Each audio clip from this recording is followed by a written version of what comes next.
شاعر کہتا ہے، قیمت میں کم ضرور تھا میرا پرانا گھر، لیکن وہاں قریب میں انمول لوگ تھے۔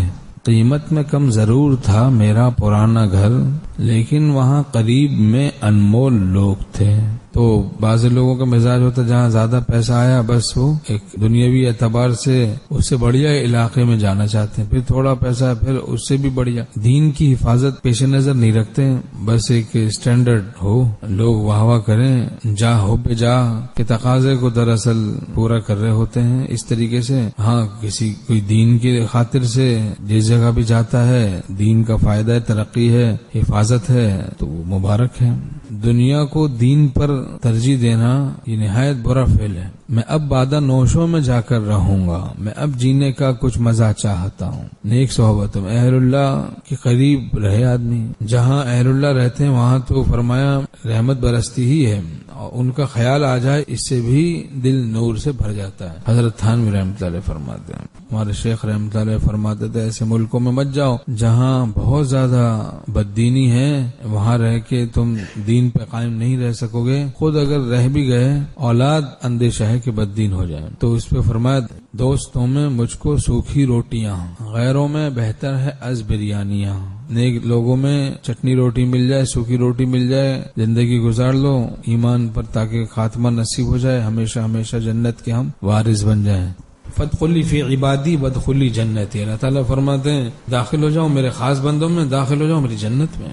رفاقت فی الدنیا رفاقت فی العقبہ میں بدل جائے گی۔ جو اللہ والے ہیں، دیندار ہیں، جن میں دینداری غالب ہے، وہ ایسا نہیں، وہ تو ترجیح دیتے ہیں دین کو، اور نیک صحبتوں میں اللہ والوں کے قریب رہنے کو پسند کرتے ہیں۔ میں اب بادہ نوشوں میں جا کر رہوں گا، میں اب جینے کا کچھ مزہ چاہتا ہوں۔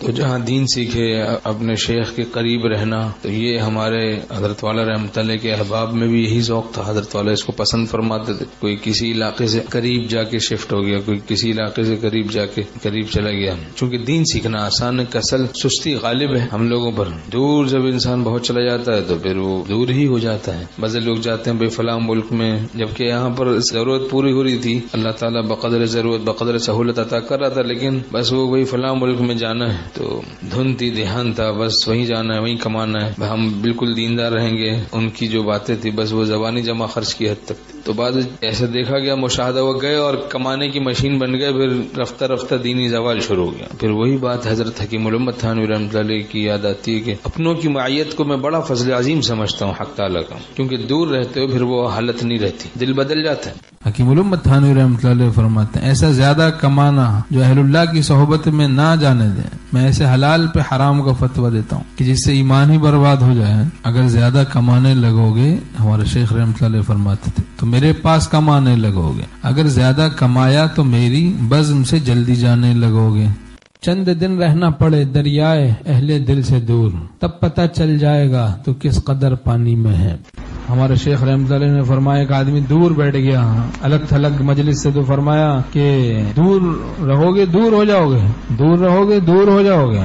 حضرت معروم رحمۃ اللہ کی مجلس میں ایک شخص آیا، دور بیٹھ گیا الگ تھلگ، تو فرمایا چھ نشستی دور چو بیگان گا، اندرا دل حلقہ دیوان گا، کہ کیوں تو بیگانوں کی طرح دور الگ تھلگ بیٹھ گیا، دیوانوں کے حلقے میں آ جا، آگ دور سے نظر آئے گی لیکن تجھے گرمی نہیں پہنچے گی، کنواں دور سے نظر آئے گا لیکن تجھے پانی نہیں ملے گا، اہل اللہ دور دور سے ہیلو آئے گا تعلق ہوگا، تو بس تعلق مع اللہ کیسے ملے گا؟ قریب جلتے ہوئے دل کے اپنا دل کر دے، یہ آگ لگتی نہیں لگائی جاتی ہے۔